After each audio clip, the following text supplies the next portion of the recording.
Hello friends, आज हम बात करेंगे career in pharma industry. Pharma industry एक दुनिया की ओल्ड इंडस्ट्री में से मानी जाती है, जैसे कि मैकेनिकल इंडस्ट्री है या हम बोलते हैं कि automobile, equipment manufacture, then civil, food processing. उसका जो ओरिजिन है और इसका जो स्प्रेड है अक्रॉस दी वर्ल्ड है, और ये एक बेसिक और वेरी वेरी इंपॉर्टेंट इंडस्ट्री मानी जाती है। फार्मा इंडस्ट्री में जनरली मैन पावर की जो रिक्वायरमेंट है वो टेक्निकल ग्रेड की लगती है। उसमें बी फार्मेसी बैकग्राउंड से वर्कफोर्स लगता है, इंजीनियरिंग बैकग्राउंड से जैसे कि chemical engineering, mechanical engineering, instrumentation, electrical. लेकिन जो मेन जो कोर एरियाज है ये है B pharmacy and chemical engineering. अगर इंडस्ट्री की और रेवेन्यू की बात करें तो इन इंडिया ये 40 बिलियन के आसपास है, और इसकी जो नीड है अभी लोगों को पता थी, लेकिन ये बहुत, हम बोलेंगे कि बहुत प्रॉपर वे से हमें पता चला एक कोरोना पीरियड में ये इसका इम्पोर्टेंस। अगर ये सपोर्टिव नहीं है तो कौन सी भी कंट्री कैसे कोलैप्स हो सकती है, इसका एक बेहतरीन एग्जांपल था। इसमें जो इंडिया में मेन प्लेयर आते हैं ये सन फार्मा है, सिप्ला है, डॉक्टर रेड्डीज है, Lupin, Glenmark, वखार्ड, Aurobindo, Divij lab, ये कुछ मेन प्लेयर है। और ये इंडस्ट्री में ह्यूज मैन पावर रिक्वायरमेंट होती है और स्किल लगता है। और ये इंडस्ट्री की और एक खास बात है, इंडिया की फार्मास्यूटिकल इंडस्ट्री देश को फॉरेन करेंसी देने का काम करती है, जो कि बाकी की इंडस्ट्री में आईटी ही उसके बाद आता है। रीजन है कि India pharmacy capital of world माना जाता है।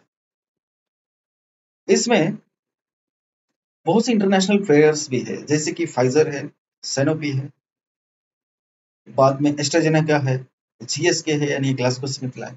लेकिन इंडियन फार्मास्यूटिकल इंडस्ट्री ने उनको तगड़ी कंपटीशन देके देश से, हम बोल सकते हैं, उनका जो इम्पैक्ट था वो कम किया है, या उनका नामो निशान नहीं रखा है। बहुत छोटे से प्लांट्स या उनका काउंट बहुत नेग्लिजिबल है, और इसके पीछे रीजन है कि competitive price by the Indian pharmaceutical industry. अभी फार्मा इंडस्ट्री में कुछ चैलेंजेस भी हैं, जैसे कि ये हाईली रेगुलेटेड इंडस्ट्री है, तो उसमें अगर आपको एक्सपोर्ट ओरिएंटेड बिजनेस करना है तो आपको फॉरेन के जो मेडिकल एजेंसीज है उस पर डिपेंड रहना पड़ता है। जैसे कि अगर यूएस हो तो यूएस एफडीए है, जैसे कि यूरोपियन है तो इडिक्यूएम है, टीजीए है, जापानीज का भी मेडिकल एजेंसी। तो वो फ्रीक्वेंसी जो डिफाइन है उसके हिसाब से इंस्पेक्शन करते हैं, और उसके आधार पर वो इंडस्ट्री का इवोल्यूशन करते हैं। हो सकता है उनको 483 इशू किए जाते हैं, अगर उनको उनका एक्सपेक्टेशन से बहुत कम क्वालिटी का वो मेडिसिन बना रहे हैं तो उनको इंडस्ट्री को वार्निंग लेटर दिया जाता है या प्रोडक्शन कंप्लीटली बैन किया जाता है।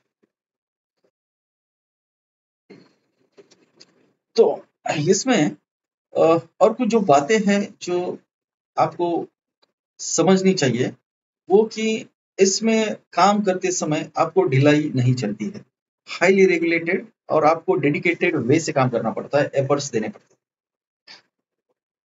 अगर हम वर्क एनवायरनमेंट की बात करें तो यहाँ जो प्लांट्स होते हैं, एरिया, प्रीमाइस, एवरीथिंग, ये बहुत नीट एंड क्लीन होता है। Health issues due to chemicals या कुछ हम बोलेंगे कि कुछ फार्मास्यूटिकल्स की वजह से तो ये रिस्क कम होता है, क्योंकि प्रॉपर पीपीईज एम्प्लॉयज को या वर्कर्स को मुहैया किए जाते हैं। और ये एक देश सेवा करने का एक अच्छा मीडिया है। इसमें रेवेन्यू अच्छा होता है, इसलिए सैलरीज भी अच्छी होती है। बाद में अदर फैसिलिटी जैसे कि मेडिकल हो, खाना हो, लीव्स हो, तो ये इंडस्ट्री में बहुत अच्छा है as compare to other industries. अगर जॉब सिक्योरिटी की बात करें तो ये आईटी इंडस्ट्री से बेहतरीन माना जाता है। दूसरा, ये इंडस्ट्री में रिसेशन बहुत कम है, बिकॉज ये डेली नीड है। बंदा खाना नहीं खाएगा लेकिन उसको मेडिसिन लेना ही पड़ेगा। तो ये बेसिक नीड कैटेगरी में आता है, बेसिक में भी उच्चतम। तो इसका जो रिसेशन हो या जॉब लॉसेस हो या जॉब की कमी हो, ये इसमें आने की बहुत पॉसिबिलिटीज कम होती है।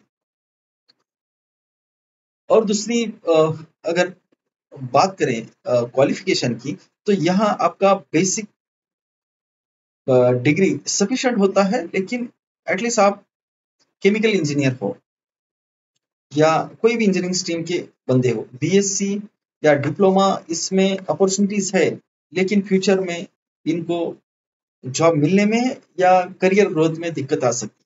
अगर आपको इस इंडस्ट्री में एंट्री करना है तो आपका बेसिक लेवल बैचलर होना चाहिए या मास्टर होना चाहिए, तो आपका सस्टेनेंस अच्छा रहेगा, नहीं तो आपको क्वालिफिकेशन की वजह से दिक्कत आ सकता है। दूसरा, अगर इसकी लोकेलिटी की बात करें तो ये ऐसी इंडस्ट्री नहीं है कि कोई जैसे कि पेपर एंड पल्प को ऑर्डर जहाँ रिसोर्स है, आइदर सी हो या कोई रिवर हो, उसके आसपास उसका एस्टेब्लिशमेंट किया जाता है, लेकिन फार्मा में वाटर रिक्वायरमेंट कंपैरेटिवली कम होती है और बाकी के रिसोर्स भी लिमिटेड क्वांटिटी में लगते हैं, इसलिए ये जनरली शहरों पे या किसी बड़े शहर या इंडस्ट्रियल एरिया में ही होते हैं, ताकि अगर आप करियर उसमें करते हो तो आपको ये फ्यूचर में आसानी रहेगी। कि बहुत बार क्या होता है कि आपको जॉब तो अच्छी इंडस्ट्री में मिल जाती है, लेकिन वो लोकेलिटी ठीक नहीं होती। तो ये फार्मा इंडस्ट्री में अगर आप करियर करोगे तो ये थोड़ा सा जो कंसर्न है वो यहाँ नहीं आता as compare to chemical and paper and pulp industry, petroleum industry. तो ये इसका स्ट्रॉन्ग पॉइंट है। इसके अलावा जो इंडिया है, ये ग्रोइंग नेशन है फार्मास्यूटिकल इंडस्ट्री के बारे में, इसीलिए कुछ और साल इसमें सेचुरेशन आना बाकी है और 5-10 साल तो लग सकते हैं इसमें सेचुरेशन आने के लिए, लेकिन तब तक आप अगर एंट्री किया और आपने खुद को एस्टेब्लिश किया तो आपका करियर आगे अच्छे तरीके से हो सकता है।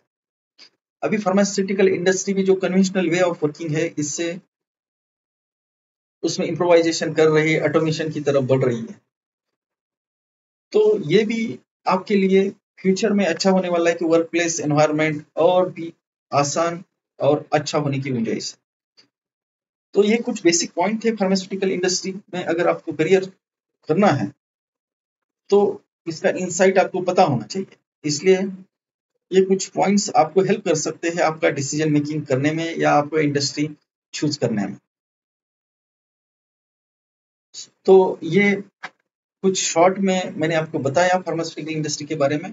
तो अगर ऐसा ही आपको फार्मा रिलेवेंट कुछ इंफॉर्मेशन अगर आप इंटरेस्टेड हो तो ये चैनल पे आपको मिल सकता है, इसलिए आप ये चैनल को, अगर आपको वीडियो अच्छा लगा और आगे भी आपको ऐसी इंफॉर्मेशन चाहिए तो thepharmamaster.com भी वेबसाइट आप विजिट भी कर सकते हो, और आपको वीडियो देखना हो तो आपको the pharma master channel subscribe करना पड़ेगा।